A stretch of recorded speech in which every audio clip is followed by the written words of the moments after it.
നമസ്കാരം. പ്രധാന വാർത്തകൾ.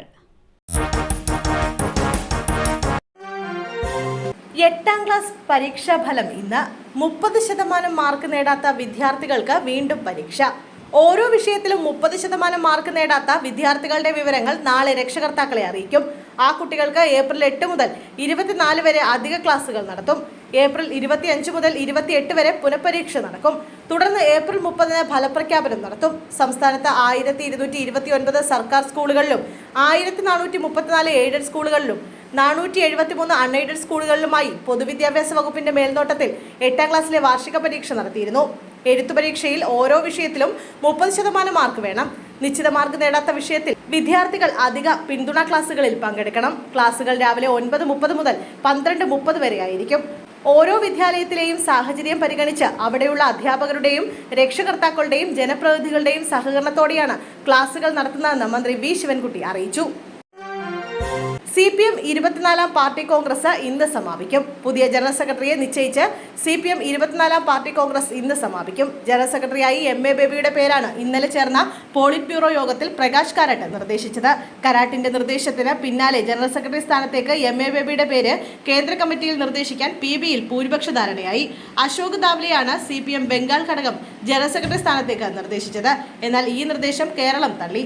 ദാവ്ലെയെ അംഗീകരിക്കാനാകില്ലെന്ന് കേരള ഘടകം PBയിൽ വ്യക്തമാക്കി. എന്നാൽ മുഹമ്മദ് സലീമിന്റെ പേരാണ് ദാവ്ലെ നിർദ്ദേശിച്ചത്. ജനറൽ സെക്രട്ടറി ആകാനില്ലെന്നാണ് സലീം മറുപടി നൽകിയത്.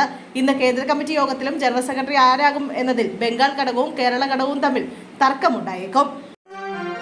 വിദ്വേഷ പ്രസംഗം. വെള്ളാപ്പള്ളിക്കെതിരെ കേസെടുക്കാത്തതിൽ പ്രതിഷേധം ശക്തം. മലപ്പുറം ജില്ലയ്ക്കെതിരെ വിദ്വേഷ പ്രസംഗത്തിൽ വെള്ളാപ്പള്ളി നടേശനെതിരെ കേസെടുക്കാത്തതിൽ പ്രതിഷേധം ശക്തം. വെള്ളാപ്പള്ളിക്കെതിരെ മുസ്ലിം ലീഗ്, PDP, AYF തുടങ്ങിയവർ പരാതി നൽകിയിരുന്നു. വിദ്വേഷ പരാമർശത്തിൽ കേസെടുക്കണമെന്നാവശ്യപ്പെട്ട് AYF എടക്കര പോലീസ് സ്റ്റേഷനിലാണ് പരാതി നൽകിയത്.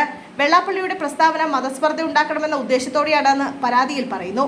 വെള്ളാപ്പള്ളി നടേശനെതിരെ മലപ്പുറം നിയോജക മണ്ഡലം യൂത്ത് ലീഗ് കമ്മിറ്റിയും പ്രതിഷേധിച്ചു. ഓന്തിനെ പോലെ നിറം മാറുന്ന വെള്ളാപ്പള്ളിയുടെ സർട്ടിഫിക്കറ്റ് മലപ്പുറത്തിന് ആവശ്യമില്ലെന്ന് PK ബഷീർ MLA പ്രതികരിച്ചു. കളമശ്ശേരി ഗവൺമെന്റ് മെഡിക്കൽ കോളേജ് ഹോസ്റ്റലിൽ വിദ്യാർത്ഥി ജീവനൊടുക്കിയ നിലയിൽ. എറണാകുളത്ത് മെഡിക്കൽ വിദ്യാർത്ഥി ജീവനൊടുക്കിയ നിലയിൽ. കളമശ്ശേരി ഗവൺമെന്റ് മെഡിക്കൽ കോളേജ് ഹോസ്റ്റലിലാണ് വിദ്യാർത്ഥിനിയെ തൂങ്ങി മരിച്ച നിലയിൽ കണ്ടെത്തിയത്. കാസർഗോഡ് സ്വദേശി അപ്പിളിയാണ് മരിച്ചത്. പെൺകുട്ടിയെ ഹോസ്റ്റൽ മുറിയിലെ ഫാനിൽ തൂങ്ങി മരിച്ച നിലയിൽ സഹപാഠി കണ്ടെത്തുകയായിരുന്നു. പോലീസ് സ്ഥലത്തെത്തി ഇൻക്വസ്റ്റ് നടപടികൾ പൂർത്തിയാക്കി വരികയാണ്.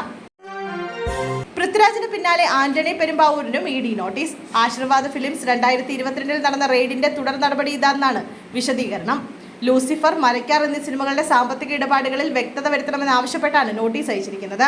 ദുബായിൽ വെച്ച് മോഹൻലാലിന് 2.5 കോടി കൈമാറിയ സംഭവത്തിലും ആദായ നികുതി വകുപ്പ് വ്യക്തത തേടിയിട്ടുണ്ട്.